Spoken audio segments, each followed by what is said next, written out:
ദൈവനാമത്തിന് മഹത്വമുണ്ടാകട്ടെ. കഴിഞ്ഞ രാത്രിയിലെ സുഖകരമായ നിദ്രയ്ക്ക് ശേഷം പുതിയ ഒരു ദിവസത്തിലേക്ക് നമ്മളെ കൂട്ടിക്കൊണ്ടുവന്ന ദൈവത്തിന് നന്ദി അർപ്പിക്കാം. ഇന്നത്തെ വായന ഭാഗം സങ്കീർത്തനങ്ങൾ 37 മുതൽ 39 വരെ. ഇന്നത്തെ കുറിവാക്യം 1 രാജാക്കന്മാർ 11 അധ്യായം 30 വാക്യം. അഹിയാവ് താൻ ധരിച്ചിരുന്ന പുതിയ അങ്കി പിടിച്ചു 12 ഖണ്ഡമായി കീറി. ശീലോവിലെ ഒരു പ്രവാചകനായിരുന്നു അഹിയാവ്. അഹിയ പ്രവാചകന്റെ സ്വദേശവും ശീലോവ് തന്നെ ആയിരുന്നു. ബേഥേലിൽ നിന്ന് ശേഖേമിന് പോകുന്ന വഴി ലെബോനയ്ക്ക് തെക്കായി കാണുന്ന എഫ്രയീം മലനാട്ടിലെ ഒരു പട്ടണമാണ് ശീലോവ്. ഇസ്രായേല്യരുടെ മുഖ്യ ആരാധനാ സ്ഥലവും തീർത്ഥാടന കേന്ദ്രവുമായിരുന്നു ശീലോവ്. ഏലി പുരോഹിത കുടുംബം ശുശ്രൂഷ ചെയ്ത ശീലോവിൽ ദൈവത്തിൻ്റെ പെട്ടകം പ്രതിഷ്ഠിച്ചിരുന്നു. അഹിയ പ്രവാചകൻ ഇവിടെ ശുശ്രൂഷയും ചെയ്തിരുന്നു. എന്നാൽ രാജ്യത്തിൻ്റെ വിഭജനം മുൻകൂട്ടി മനസ്സിലാക്കിയിരുന്ന വ്യക്തി കൂടെയായിരുന്നു അഹിയ പ്രവാചകൻ. ഈ പ്രഭാതത്തിൽ അഹിയ പ്രവാചകനെക്കുറിച്ച് ചില കാര്യങ്ങൾ നമുക്ക് ചിന്തിക്കാമെന്നത്രേ ആഗ്രഹിക്കുന്നത്. ഒന്നാമതായിട്ട് യഹോവയുടെ അരുളപ്പാട് പ്രസ്താവിക്കുന്ന പ്രവാചകൻ ആയിരുന്നു.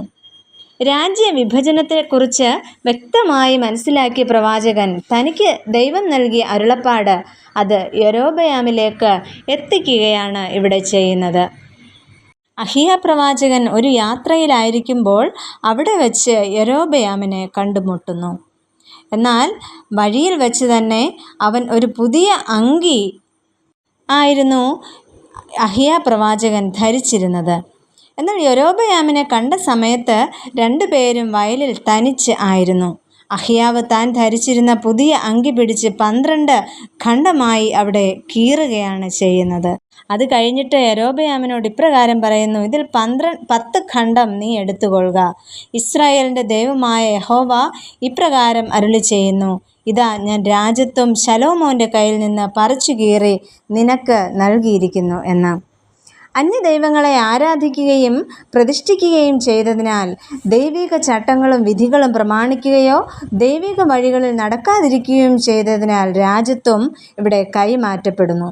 ഇതിലൂടെ നമുക്ക് കാണുവാൻ സാധിക്കുന്നത് ഇസ്രായേലിലെ 10 ഗോത്രങ്ങൾ യഹോവ യൊരോബെയാമിനെ പ്രവാചകനിലൂടെ ഏൽപ്പിക്കുകയാണ് ചെയ്യുന്നത്. രണ്ടാമതായിട്ട് യൊരോബെയാമിൻ്റെ പതനം പ്രവചിക്കുന്ന പ്രവാചകനായിരുന്നു അഹിയാവ്.